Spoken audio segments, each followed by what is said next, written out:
My name is Daniel Jackson. I'm the senior coach at the IJGA Academy in Bluffton, South Carolina.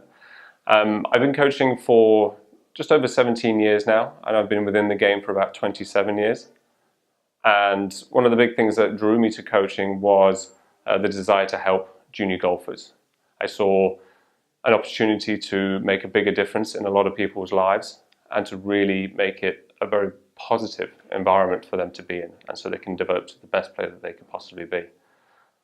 Within my coaching, it's taken me from England to Austria, Germany, across now to the US. And when I was within the US, I was working for the David Ledbetter Academies, where I was asked to represent the Ledbetter brand within South America.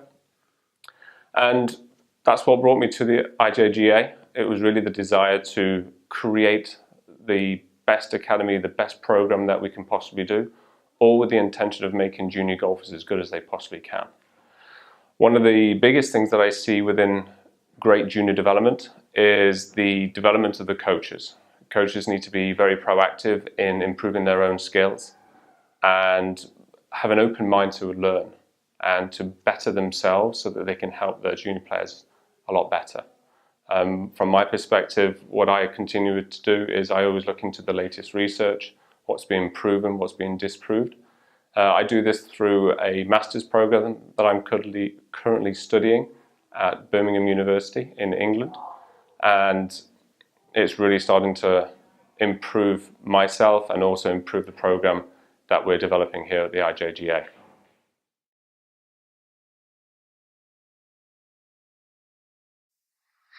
Some of the biggest factors that I see within junior development are the different stages of learning. You know, a lot of times, a lot of the faults that I've seen in my previous history have been where a lot of people have put a lot of pressure on their sons or daughters to be as good as they can be at a very young age. And that's all well and good, but there are other factors that they have to be taken into account.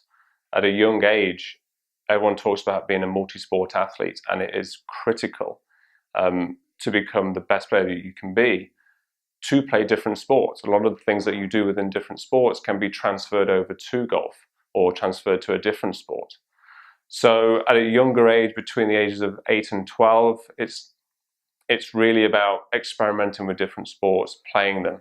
When you get to the ages of around 13 to 15, you're starting to narrow down the particular sports that you would like to play and that you get the most enjoyment from. So for instance, at the youngest age, if you start off with 5 different sports, 13 to 15 years of age, you want to be looking to narrow them down to 2, maybe 3, and then 16 and above, you're really looking to narrow down to 1.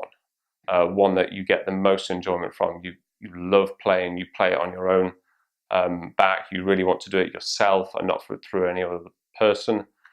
And from that aspect, when you get to a really good standard, you can really start focusing then on improving your technique and really honing your skills.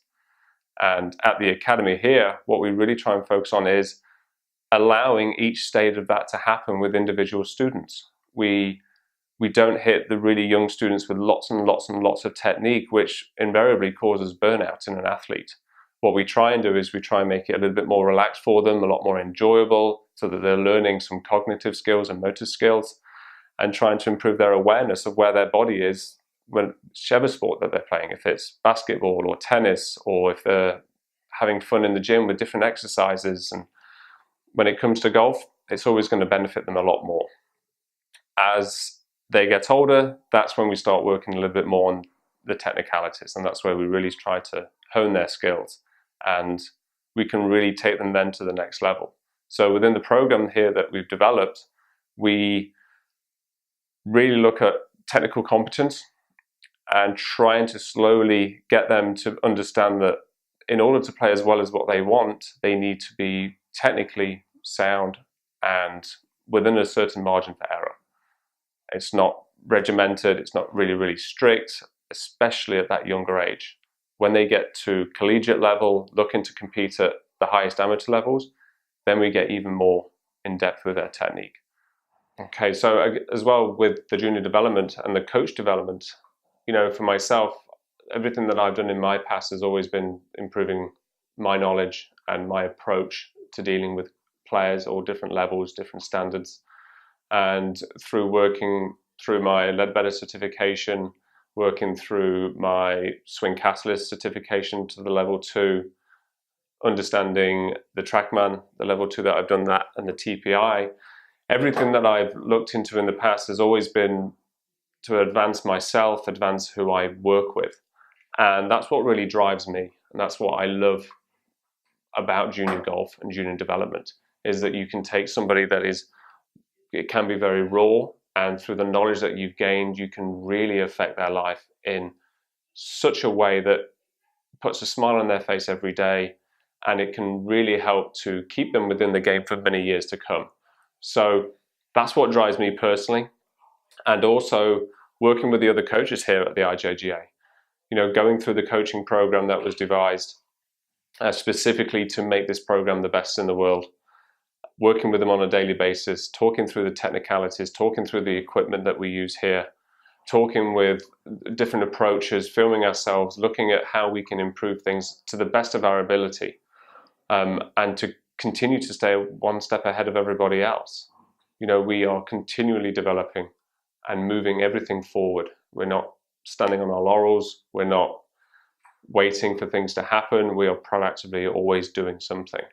And that's why we get very quick results. That's why a lot of our students are so happy with their golf game, because they're moving forward. They see tangible changes and they see their scores coming down, which for any golfer is the #1 goal. For the best players in the world to somebody who's just started their game. They know that the game of golf is all about score. They want to get it as low as possible.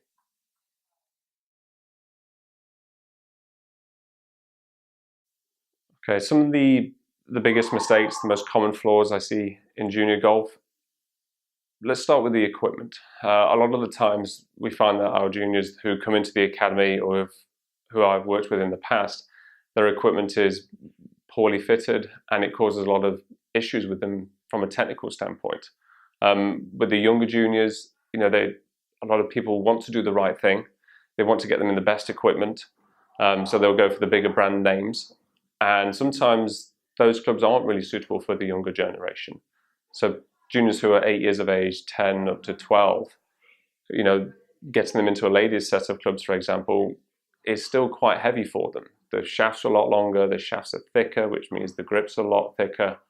And for little hands, smaller muscles, it's really quite difficult. So I would always, one of the biggest things we always look into is looking into the equipment that they have and making sure that the shafts are light. They're a lot thinner shafts, so great for smaller hands. The club heads have a lot more loft on, so it gets the ball up in the air a lot easier. And really having the correct equipment really starts to open up a level of enjoyment that the juniors will feel, because they can actually see the ball flying in the air. When I grew up as a youngster, I remember having a cut down set of bladed irons, which some of the flaws that I have in my swing now are from those days, because they were long, heavy, and I tried hard to get the ball up in the air. So the biggest thing that parents can do is get the right set of equipment in their juniors' hands. Thin shafts, lightweight, lots of loft on the club heads. That will enable them to get the ball up in the air.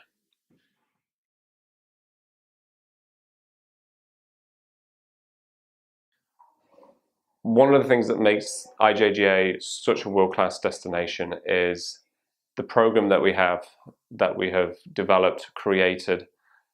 We also develop a coaching program as well, which all coaches have to go through. So I would overlook their progression through the coaching manual to make sure that they have camera positions correct, the technicalities of the different areas correct, their understanding of cause and effect, and how to change that quickly for the players so that they get better enjoyment from it, and they can make greater advancements in their golf game much quicker. That's one of the things that will help people stay within the game, and it will enable them to reach or attain their goals that they want to do. One of the biggest things that people quit the game of golf for is frustration. So our focus is to take that frustration away, improve the level of the coaching, make it as high as what we can possibly make it. And also the program that we develop for the students is also a world-class program. Everything that we do is individualized to the player. We don't do a generic thing that everybody has to do. Everything, coaches sit down with the director, with the mental conditioning, with the physical conditioning coach. We look at all the different pieces of technology that we use, really just to give the coaches a clear picture and not to make it too complicated for them. So we'll take a lot of information that we gather and then simplify it into just a few thoughts, just a couple little nudges in the right direction to get them started off on their development. And there's no other place that I know that does something like that and does it with the intention of purely the player's development in mind.